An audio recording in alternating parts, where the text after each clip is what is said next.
ভগবান শ্রীকৃষ্ণ তার গুরুদেবকে কি গুরুদক্ষিণা দিয়েছিলেন। নমস্কার শ্রোতা ভক্তরা, আজ আমরা জানবো ভগবান শ্রীকৃষ্ণ কি গুরুদক্ষিণা দিলেন। তো ভক্তরা খুব মন দিয়ে শুনবেন। যখন কৃষ্ণ ও বলরামের গুরু শিক্ষা সমাপ্ত হলো, তখন ভগবান শ্রীকৃষ্ণ গুরুদেবকে বললেন যে গুরুর কাছে শিক্ষা নেবার পর তার ঋণ কখনো শেষ হয় না, কিন্তু লোকমর্যাদা অনুসারে গুরুদক্ষিণা দেওয়া হয়। তাই তিনি আশ্রম ছেড়ে যাবার পূর্বে সন্দীপনী মুনি ও গুরুমাতাকে নমস্কার দিয়ে বললেন, গুরুদেব, আপনি আপনার ইচ্ছা অনুসারে আমার কাছে গুরুদক্ষিণা চেয়ে নিন। আমি বচন দিচ্ছি, আপনি যা বলবেন তা আমি আমার প্রাণের বিনিময় হলো আপনাকে দেব। তখন সন্দীপনী মুনি বললেন, যে গুরুদক্ষিণার লোভে শিক্ষা প্রদান করে সে কখনো প্রকৃত গুরুদেব হয় না, সেটা এক রকমের ব্যবসা। আর এই রকম চিন্তা থাকলে ব্রহ্মজ্ঞান কখনো লাভ হয় না। এরপরে মুনি বললেন, যে শিক্ষা আমি তোমাদেরকে দিয়েছি তা শুধুমাত্র জনকল্যাণের কাজেই ব্যবহার করো, এটাই আমার গুরুদক্ষিণা।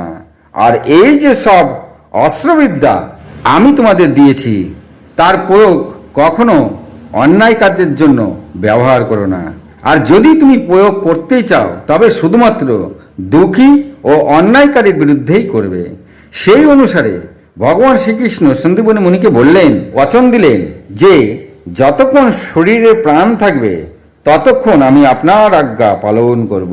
এরপরে ভগবান শ্রীকৃষ্ণ গুরুমাতাকে বললেন, মাতা, আমরা যাচ্ছি, তবে এতদিন যেভাবে এখানে আপনি আমাদেরকে রেখেছেন তাতে আমরা নিজের বাড়ি ঘরই ভুলে গেছি।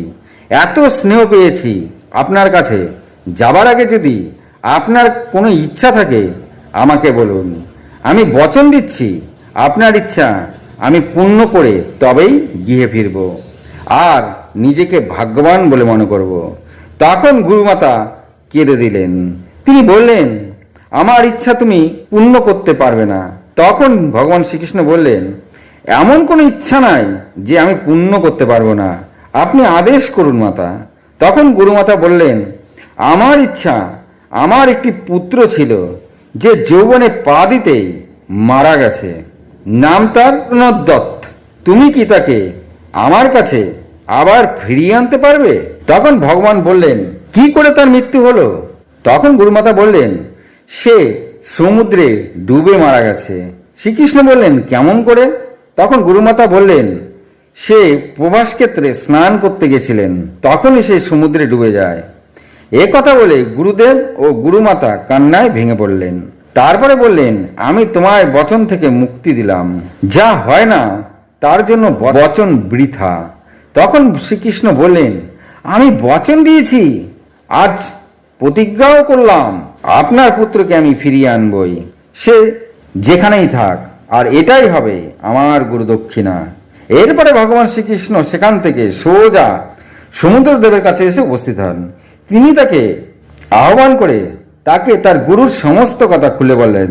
তখন সমুদ্রদেব বললেন, প্রভু, আমার কাছে সে নাই, সে আমার এই গভীরে বাস করেন পঞ্চজন্য নামে এক রাক্ষস, তারই কাছে সন্দীপনীর পুত্র পুনর্দত্ত থাকতে পারে, কারণ সে এখানে স্নান করতে আসা ব্যক্তিদের ধরে ধরে খেয়ে থাকেন। তখন ভগবান বললেন, তবে এখন সে কোথায়? তখন সমুদ্রদেব বললেন, সে এখন শঙ্খের ভেতরে বসে বিশ্রাম নিচ্ছেন। তখন শ্রীকৃষ্ণ সমুদ্রের যে গভীরে শঙ্খের ভেতরে পঞ্চজন্য বিশ্রাম নিচ্ছিলেন সেখানে গিয়ে হাজির হলেন। তারপরে তিনি পঞ্চজন্যকে আহ্বান করলেন। পঞ্চজন্য তার কাছে আসতেই ভগবান শ্রীকৃষ্ণ পুনর্দত্তকে ফিরিয়ে দিতে বললেন। তখন পঞ্চজন্য বললেন, সে তো এখন হজম হয়ে গেছে। এতে শ্রীকৃষ্ণের সঙ্গে পঞ্চজনের সঙ্গে যুদ্ধ শুরু করলেন আর তাকে সেই যুদ্ধে বধ করে তাকে উদ্ধার করলেন। তারপরে তিনি পুনর্দত্তকে খুঁজতে লাগলেন, কিন্তু কিছুতেই তিনি পুনর্দত্তকে খুঁজে পেলেন না। তখন ভগবান ভাবলেন, তবে সে নিশ্চয়ই এখন যমলোকে আছে। এরপরে শ্রীকৃষ্ণ যাবার পূর্বে যে শঙ্খের ভেতরে পঞ্চজন্য ছিলেন তা ছিল খুবই সুন্দর। সেটা তার ভগবানের পছন্দ হয়ে যায়। তিনি সেটা বাজিয়ে দেখতে চাইলেন যে এই শঙ্খ কেমন বাজে। বাজিয়ে দেখলেন, সেই আওয়াজও তার ভীষণ পছন্দ হলো। তিনি সেই পঞ্চজন্য শঙ্খটি তার কাছেই রেখে দিলেন। তো শ্রোতা ভক্তরা, বোঝা গেল ভগবান শ্রীকৃষ্ণ যুদ্ধের সময় যে শঙ্খ বাজিয়েছিলেন তা হলো এই পঞ্চজন্য শঙ্খ। এরপরে সেখান থেকে তিনি সোজা যমলোকে এসে উপস্থিত হলেন। সেখানে যমরাজকে তিনি সব বলে পুণ্যদত্তকে ফেরত চাইলেন। তখন যমরাজ বললেন, প্রভু, যে এখানে আসে সবই আত্মা স্বরূপ, এই জীবাত্মাকে আমি সেই রূপেই ফেরত দিতে পারি। ভগবান শ্রীকৃষ্ণ তখন বললেন, তবে তাই দাও। তো ভক্তরা, যমরাজের কাছ থেকে পুণ্যদত্তকে জীবাত্মাকে ভগবান শ্রীকৃষ্ণ নিয়ে এলেন। এই শ্রীকৃষ্ণ তাকে তার শরীর পুনরায় প্রদান করলেন, আর সেখান থেকে সোজা তিনি তার গুরুদেবের আশ্রমে এসে গুরুমাতাকে তার পুত্র পুণ্যদত্তকে ফিরিয়ে দিলেন, আর বললেন তার পুত্র বেহুশ হয়েছিল আর তিনি সমুদ্রের ধারে তাকে পেয়েছেন। তারপরে তিনি তাকে তার জ্ঞান ফিরিয়ে আবার তাকে তাদের কাছে এনে দিলেন। আর আসলে যেসব ঘটনা ঘটেছে ভগবান শ্রীকৃষ্ণ সেসব কথা আর কিছুই বললেন না। তখন গুরুমাতা শ্রীকৃষ্ণকে আশীর্বাদ করলেন যে তোমার মাতা যতদিন জীবিত থাকবে তিনি কখনো পুত্র শোকে কাতর হবে না। তো বোঝা গেল শ্রোতা ভক্তরা, এইখান থেকেও আমরা একটা দুর্লভ কথা জানতে পারলাম যে গুরুমাতা ভগবান শ্রীকৃষ্ণকে আশীর্বাদ দিয়েছিলেন যে তার মাতা জীবিত অবস্থায় ভগবান শ্রীকৃষ্ণর কিছু হবে না, অর্থাৎ মাতা জীবিত থাকাকালীন শ্রীকৃষ্ণর কখনো মৃত্যু হবে না।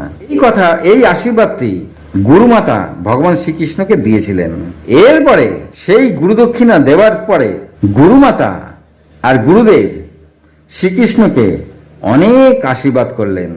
শেষে শ্রীকৃষ্ণ যাওয়ার পূর্বে সন্দীপনী মণি ভগবান শ্রীকৃষ্ণকে ডেকে বললেন, তুমি যে আমার পুত্রকে ফিরিয়ে এনেছো তার যে সুখ আমি অনুভব করেছি, তাই আমি তোমাকে আমি সারা জীবন যত পুণ্য অর্জন করেছি সমস্ত পুণ্য ফল তোমায় প্রদান করলাম, আর এর ফলে তুমি কখনো কোনো যুদ্ধে পরাজিত হবে না। তো শ্রোতা ভক্তরা, এখান থেকেও ভগবান শ্রীকৃষ্ণর একটি আশীর্বাদের কথা আমরা জেনে গেলাম। তো আজ এই পর্যন্তই। যদি ভালো লাগে একটি সাবস্ক্রাইব করে দেবেন। ভালো থাকুন, সুস্থ থাকুন, নমস্কার।